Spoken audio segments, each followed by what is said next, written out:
بسم اللہ الرحمن الرحیم۔ السلام علیکم ناظرین، آپ دیکھ رہے ہیں اسکوپ ٹرینڈز ہورائزن۔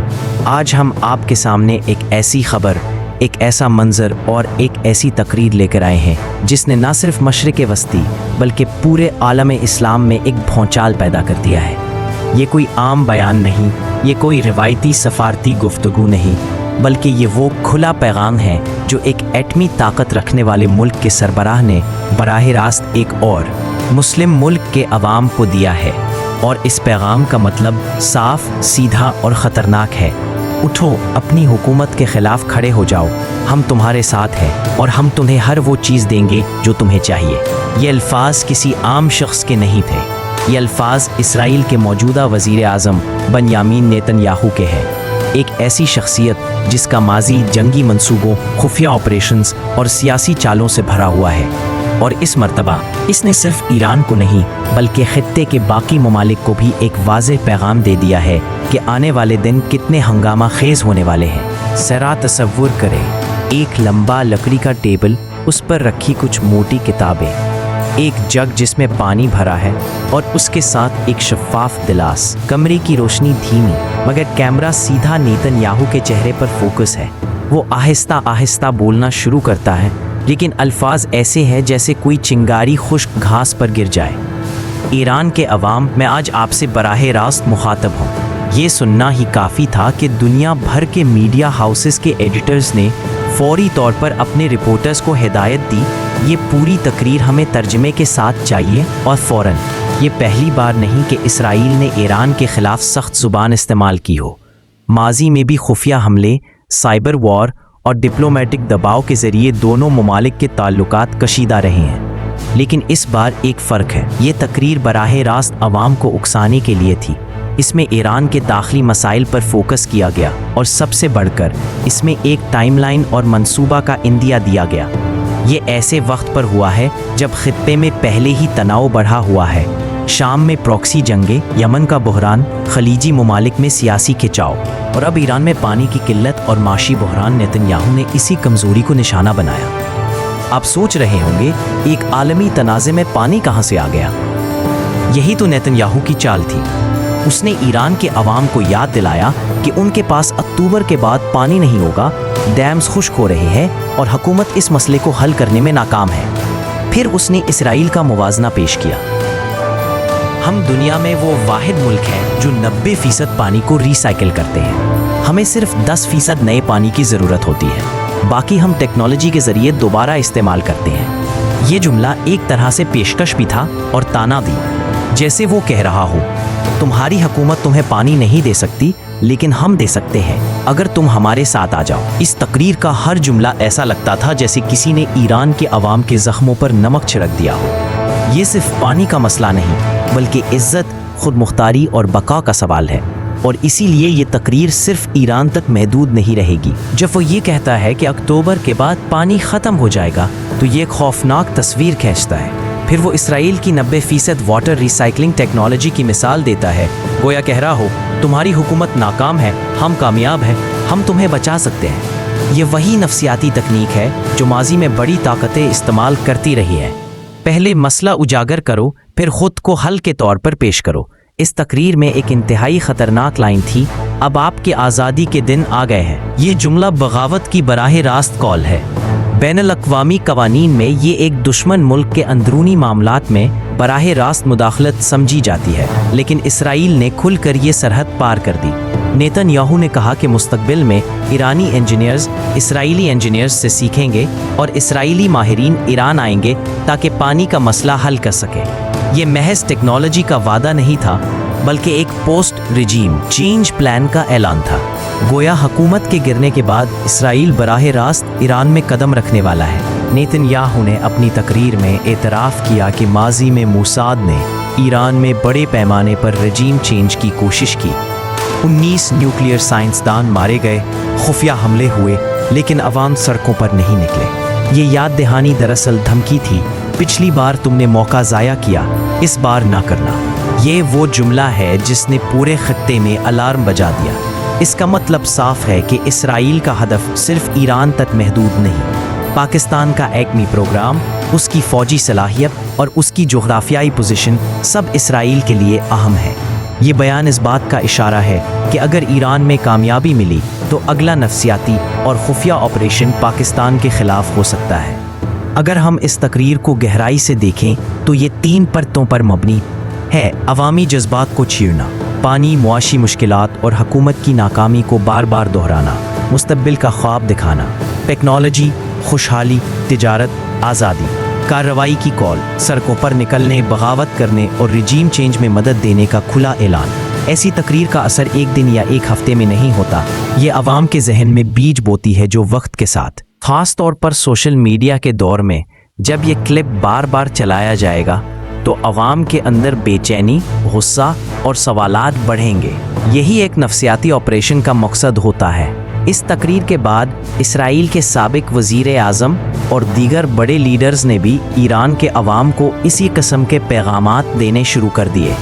یہ اس بات کا ثبوت ہے کہ یہ محض نیتن یاہو کی ذاتی رائے نہیں بلکہ ایک منظم ریاستی پالیسی کا حصہ ہے۔ اسرائیل صرف ایک فوجی طاقت نہیں بلکہ دنیا کے سب سے طاقتور اور فعال انٹیلیجنس نیٹ ورکس میں سے ایک کا مالک ہے۔ موساد یہ ادارہ اپنے خفیہ آپریشنز کے لیے بدنام بھی ہے اور مشہور بھی۔ اگر ہم پچھلے 40 سال دیکھیں تو اسرائیل نے ایران اور خطے میں کئی ایسے آپریشنز کیے ہیں جو براہ راست حکومتوں کو غیر مستحکم کرنے اور دشمن ملک کی سیکیورٹی توڑنے کے لیے ڈیزائن کیے گئے تھے۔ 1981 میں اسرائیلی ایئر فورس نے عراق کے اوسیئر ایک نیوکلیئر ری ایکٹر پر حملہ کر کے اسے مکمل طور پر تباہ کر دیا۔ پیغام واضح تھا: ہم تمہیں ایٹمی طاقت نہیں بننے دیں گے۔ بات یہ وہی حکمت عملی ہے جو آج ایران اور کل ممکنہ طور پر پاکستان کے لیے استعمال کی جا سکتی ہے۔ 2007 سے 2012 کے درمیان کم از کم 19 ایرانی نیوکلیئر سائنسدان پراسرار طریقے سے قتل ہوئے۔ زیادہ تر واقعات میں ریموٹ کنٹرول بم، موٹر سائیکل پر لگائے گئے دھماکہ خیز آلات یا گولیوں کا استعمال ہوا۔ ایرانی حکومت نے الزام اسرائیل اور موساد پر لگایا اور مغربی میڈیا نے بھی اشارے دیے کہ یہ سب ٹارگیٹڈ اسیسنیشن پروگرام کا حصہ تھا۔ یہ تاریخ کا سب سے مشہور سائبر حملہ تھا جو امریکہ اور اسرائیل کے مشترکہ آپریشن کے طور پر سامنے آیا۔ 2010 میں سٹکس نیٹ وائرس نے ایران کے نتنز نیوکلیئر پلانٹ کے سینٹریفیوجز کو خراب کر دیا، جس سے ایران کے یورینیم افزودگی پروگرام کو سالوں پیچھے دھکیل دیا گیا۔ یہ اس بات کا ثبوت تھا کہ اسرائیل اب جنگ صرف میدان میں نہیں بلکہ ڈیجیٹل میدان میں بھی لڑ رہا ہے۔ 2017 سے 2023 تک اسرائیل نے شام میں سینکڑوں ایئر سٹرائکس کی جن میں ایران کے ہتھیاروں کے ذخیرے اور فوجی اڈے نشانہ بنائے گئے۔ یہ مہم دراصل ایران کے اثر رسوخ کو کم کرنے کے لیے تھی تاکہ وہ اسرائیل کے ارد گرد طاقت نہ بڑھا سکے۔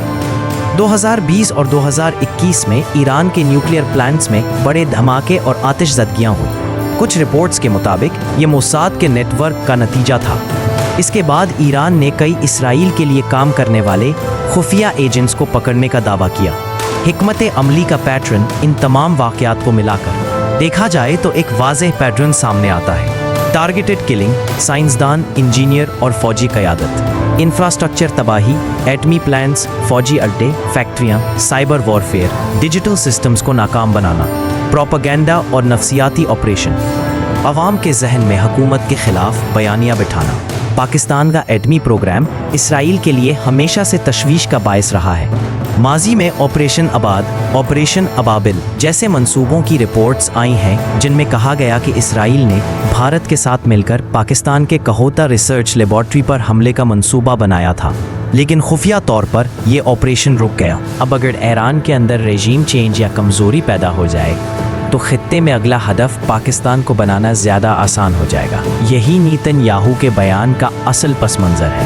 یہ تمام مثالیں ثابت کرتی ہیں کہ نیتن یاہو کی حالیہ تقریر کوئی اچانک رد عمل نہیں بلکہ ایک لمبے عرصے سے جاری اسٹریٹجک پالیسی کا تسلسل ہے۔ فرق صرف یہ ہے کہ اب یہ پیغام براہ راست عوام کو دیا جا رہا ہے اور یہ خطرہ مزید بڑھ گیا ہے کہ آنے والے وقت میں خطہ ایک نئی لہر کے خفیہ آپریشنز کا شکار ہوگا۔ نیتن یاہو کی تقریر اور اس سے جڑے اسرائیل کے ماضی کے خفیہ آپریشنز ایک واضح وارننگ ہے کہ یہ خطرہ صرف بیانیہ کی حد تک نہیں بلکہ عملی سطح پہ آ سکتا ہے۔ اس لیے ایران اور پاکستان کو فوری طور پہ اپنی اسٹریٹجی اپ گریڈ کرنی ہوگی۔ 8